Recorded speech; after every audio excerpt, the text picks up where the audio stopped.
लगेगी और तब, इसलिए आयुर्वेद संकेत करता जब भूख लगे तब भोजन करो, इनकार करो। यदि स्वस्थ निरोग रहना है, कोई कहे भी कि देवी जी कहे, पत्नी कहे, कोई मित्र कहे, स्वामी विवेकानंद परिव्राजक आप जानते हैं, आपके अहमदाबाद से ही हैं, कई बार जब मिलते हैं वानपत में आते हैं, मैं स्वामी जी क्या लोगे, तो बोले चले इस वक्त 2 समय भोजन करता हूँ, सुबह कर लिया तो कर लिया, फिर शाम को कर लिया तो कर लिया। इसलिए स्वास्थ्य बढ़िया है, प्रचार प्रसार करते हैं, पूरी दुनिया में घूमते हैं।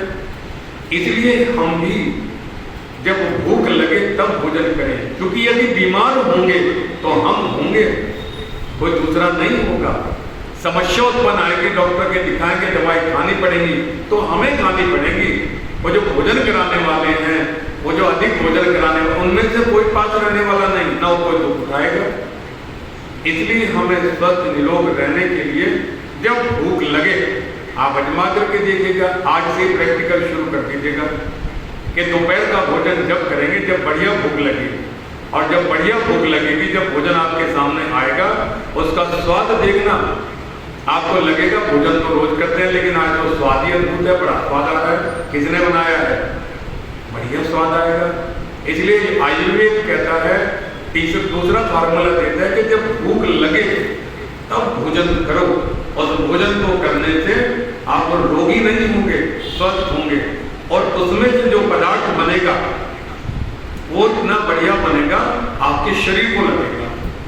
बिना भूखे भोजन आप कर रहे हैं वो तब कचरा, तब बाहर आ जाएगा शरीर से।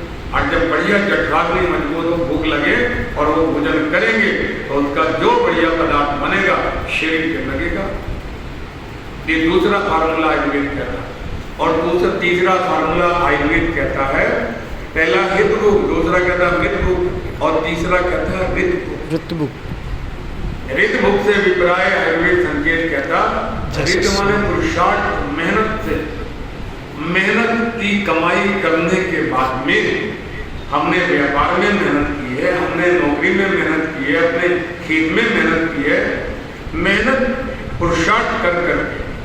माना कि पंडित श्यामलाल जी बच्चे काम करते हैं, लेकिन उसके बाद में भी जब हम रोज भोजन करते हैं, रोज नाश्ता करते हैं, तो बच्चों के साथ में मिलकर के पिता को भी बैठ करके जो स्वाध्याय करें, ये भी करना है।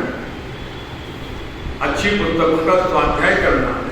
बैठे हैं, खाली है, कोई काम नहीं है तो बैठ जाओ, ध्यान लगाने के लिए, मन को एकाग्र करो, बैठ जाओ प्राणायाम करने के लिए, सांस को बांधो, सांस को चलते हुए देखो, जब छोड़े तब, जब अंदर ले तब। ये पुरुषार्थ भी कार्य की श्रेणी में आता है। इसलिए मेहनत पुरुषार्थ कर करके तब भोजन, और वो मेहनत पुरुषार्थ की कमाई का हो। मैंने देखा कई संतों को, हमारे यहाँ प्राचीन अभूत मंडल है, तब वहाँ पे बड़ी जमीन है, खेती है उनके पास में, तो जो सन्यासी है, मठाधीश हैं, ट्रैक्टर चलाते हैं, उसमें गेहूं बोते हैं, मक्का बोते हैं, पुरुषार्थ करते हैं, मेहनत की कमाई से जो प्राप्त होता है।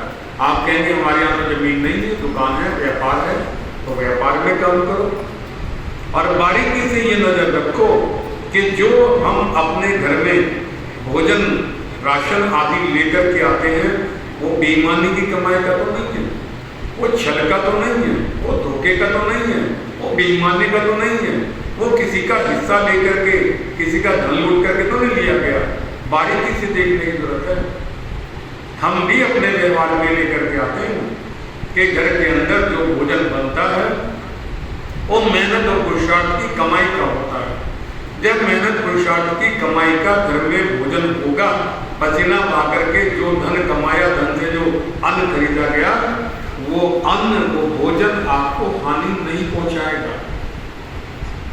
ये जो गड़बड़ होती है, ये जो पाप की कमाई आती है, व्यर्थ का धन आ जाता है घर में, इससे फिर वो जो गलत है भोजन घर में आता है और रोग का हेतु हो जाता है। ये आयुर्वेद गारंटी देता है, ये वेद गारंटी देता है कि यदि हम मेहनत पुरुषार्थ की कमाई का अन्न ग्रहण करेंगे तो हम रोगी नहीं हो सकते। और ये अन्न यदि पाप की कमाई का आएगा, ये बुद्धि बिगाड़ देता है। यदि पाप का, यदि बेईमानी का, यदि छल का भोजन घर में आएगा, बुद्धि बिगाड़ देता है। बोले बुद्धि कैसे बिगाड़ देता है? मैंने देखा बच्चे बिगड़ जाते हैं। दिल्ली में मेरे एक परिचित हैं, जानकार हैं, पुलिस वाले हैं। अब पुलिस वालों को तो पैसा आता ही है हेरा फेरी का, ज्यादातर नंबर दोगा। अब बच्चे बिगड़ गए, नशा करने लग गए, बाइक इतनी तेज चलाई, एक्सीडेंट कर दिया, बाला कोई मर गया एक्सीडेंट में आकर के, उनकी बाइक के नीचे आकर के। बुद्धि बिगड़ गई, माँ के वो नहीं है, क्योंकि पैसा बैठ का आता है।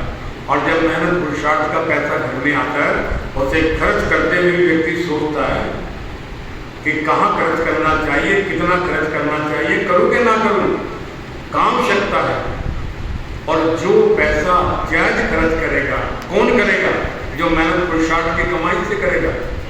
जब मेरी स्मृति में आता है कि बनारस के अंदर जब गुरुकुल महाविद्यालय की स्थापना करने की बात आई, तो मालवीय जी ने कहा, मदन मोहन मालवीय जी ने, कि बोले उसकी स्थापना करनी है, पैसा कहाँ से आए?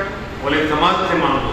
और तब वो धन इकट्ठा करते करते कलकत्ता के अंदर पहुंचे, एक सेठ के यहाँ पहुंचे।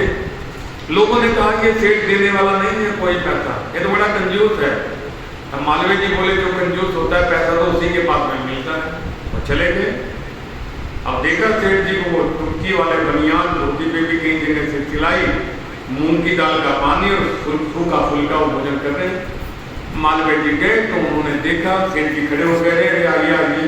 तो बोले पहले भोजन करो, भोजन किया। तब सेठ जी ने कहा, भले बताइए मेरे लिए सेवा। मालवीय जी ने कहा, महाविद्यालय की स्थापना करनी है बनारस के अंदर, उसके लिए कुछ आशा लेकर के आए हैं। तो वो व्यक्ति सेठ जी कहता है कि अच्छा बताओ क्या दे दूं? इतना सुनते ही मालवीय जी चौंक गए। बोले बनियान पे टुक्की लगी हुई है, धोती सिली हुई है कई जगह से, मूंग की दाल ये खा रहे हैं,